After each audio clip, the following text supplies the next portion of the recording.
Hello, hello, j'espère que tu vas bien. Moi, ça va hyper bien. Je suis Sidonie Nyako, chercheur en intelligence artificielle et spécialiste e-commerce. Je suis là pour t'aider à augmenter tes revenus, que tu sois entrepreneur ou à la recherche de l'emploi ou alors salarié. Je suis là pour te donner des astuces pour te positionner dans un domaine qui est très prometteur et qui est vraiment d'actualité. Donc, ce sont les métiers du digital. Que tu sois une entreprise ou un particulier, nous avons des services pour toi. Donc, tout ce qui est design graphique, community management, création de sites web et tout ça, on peut en discuter et pouvoir te proposer les services pour te démarquer et de manière professionnelle. Si tu es un chercheur d'emploi, nous avons une batterie de formations pour toi pour que tu puisses choisir ou alors te positionner toi aussi dans un métier qui va te donner des sous, que ce soit en parallèle de tes études ou en plein temps. Ce sont des métiers que tu peux faire ou alors des services que tu peux proposer une fois que tu auras terminé. Parce que oui, nous, on mise sur l'apprentissage d'un métier, c'est-à-dire pendant et à la fin de la formation, tu es à mesure de pouvoir proposer un service professionnel à une personne ou alors à une entreprise. Donc, n'hésite pas à nous contacter à ce numéro qui s'affiche sur ton écran et nous prendrons aujourd'hui, on va parler de la page Facebook, c'est-à-dire de la gestion d'une page Facebook pour pouvoir gagner de l'argent derrière parce que oui, c'est ça le but ultime, c'est qu'on aimerait gagner de l'argent. Sinon, ça ne sert à rien de se taper tout ce boulot juste pour avoir de la notoriété. On est d'accord. Donc, si c'est quelque chose qui t'intéresse, reste jusqu'à la fin de la vidéo. Commence par liker et partager au maximum. Si tu n'es pas encore abonné, c'est le moment de le faire pour ne pas rater des vidéos intéressantes comme celle-ci.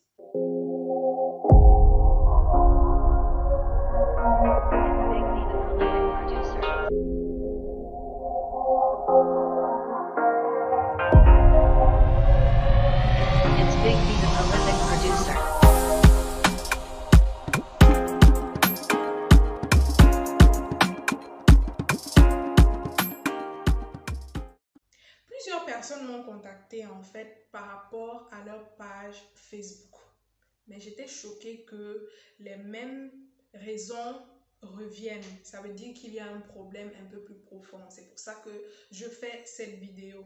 Les personnes vont se reconnaître, mais je ne vais pas les citer. Donc, ça reste entre nous. On se gère dans les couloirs. Pour le moment, je vais aborder avec toi 4 points essentiels pour pouvoir gérer ta page Facebook ou alors te déployer de manière professionnelle et gagner de l'argent. Parce que ça ne sert à rien de te taper tout ce boulot et que rien n'entre dans la caisse, ce serait bizarre. La première des choses à faire avant même de vous lancer sur les réseaux sociaux, c'est de déterminer quel est le domaine d'activité de vos produits ou vos services ou alors quelle est la thématique qui est directement liée aux produits ou aux services que vous vendez. Je prends un exemple. Si je vends des produits d'entretien de maison, c'est-à-dire tout ce qui est savon, tout ce qui est nettoyant, etc. de la maison. Donc, je vais devoir parler sur ma page des choses qui ont trait à l'entretien de la maison. Donc, ce serait bizarre que vous vendez les stylos et vous parlez des chaussures ou alors vous parlez de la vie des gens. C'est bizarre. Il faut bien choisir sa thématique et rester dans son couloir. Une fois que vous avez choisi votre domaine ou alors votre thématique, vous devez savoir que pour augmenter le capital confiance, pour amener les gens à venir acheter chez vous ou alors à vous faire confiance tout court, c'est que vous devez devenir le référentiel dans ce domaine-là. Donc, quand on a besoin des conseils pour nettoyer la maison ou alors la gazinière qui est tellement sale à cause des huiles ou autre chose, on doit venir demander conseil chez vous. Vous devez mettre dans votre tête que vous devez donner un maximum de conseils par rapport à ces produits-là et ce gratuitement.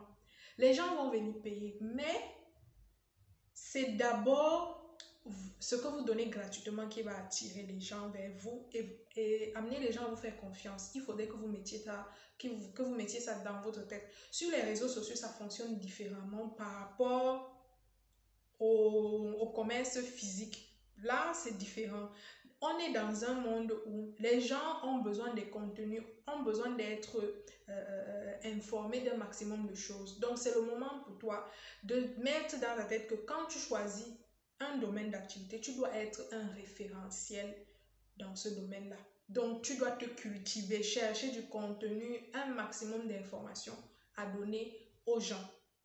Une fois que les deux étapes précédentes ont été bien faites, maintenant, il faut penser à avoir une certaine fréquence de publication en plus de la ligne éditoriale. C'est bizarre que en une semaine, vous postez matin, midi, soir, chaque seconde, vous êtes là sur les réseaux sociaux, vous avez quelque chose à publier. Et puis, pendant 6 mois, on ne vous voit pas. Dans la tête des gens, c'est que vous avez arrêté votre activité. C'est tout. C'est tout ce qu'ils comprennent là-dedans, que tu n'existes plus et on vous oublie très facilement. Par contre, si vous avez du contenu, c'est bien de pouvoir les planifier. Et c'est ça l'importance d'une page Facebook. Ce que vous ne pouvez pas faire avec votre compte personnel, la page Facebook vous permet de pouvoir planifier les publications.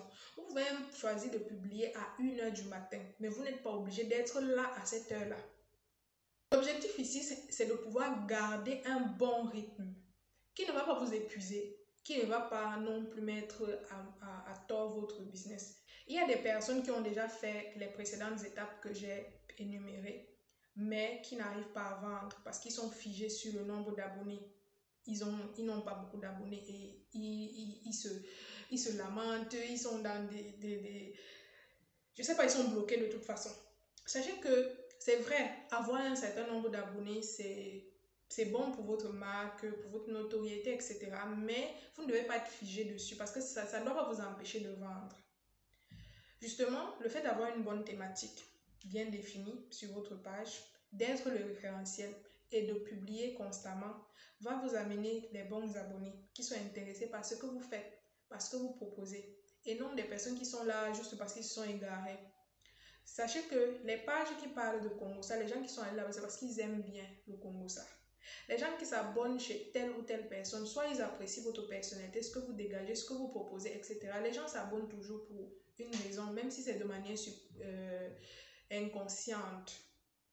Les gens s'abonnent pour quelque chose. Ne soyez pas figés sur le nombre d'abonnés. Privilégiez la qualité que la quantité.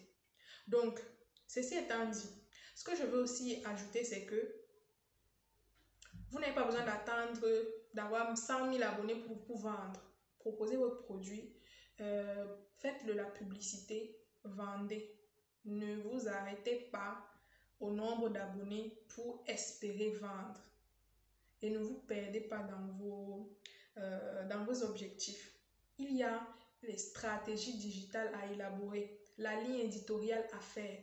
Chaque chose que vous devez faire sur votre page doit avoir un objectif bien précis. Est-ce que c'est pour générer un nombre de j'aime? Est-ce que c'est pour générer un nombre de commentaires? Est-ce que? Il y a des objectifs à se fixer. Rien ne se fait au hasard.